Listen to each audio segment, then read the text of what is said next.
Ju dhem shpatula kur bën ftohtë. Zbuloni si ta trajtoni këtë në kushte shtëpie. Rënja temperaturave të disa njerëz vjen e shoqëruar me dhimbje dhe therrje të shpatullës.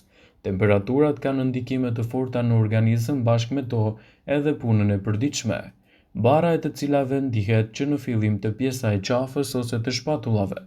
Por çfarë shkakton dhimbjet e shpatullës kur bën ftohtë? Nëse e keni vënë re kur bën ftohtë, njeriu ka tendencën të mbledhë supat. Traktimi i muskujve bën dhimbjen akute dhe më të mprehtë. Lëvizjet e kufizuara fizike shkaktojnë ngurtësime të muskujve gjatë dimrit dhe shfaqen edhe dhimbje.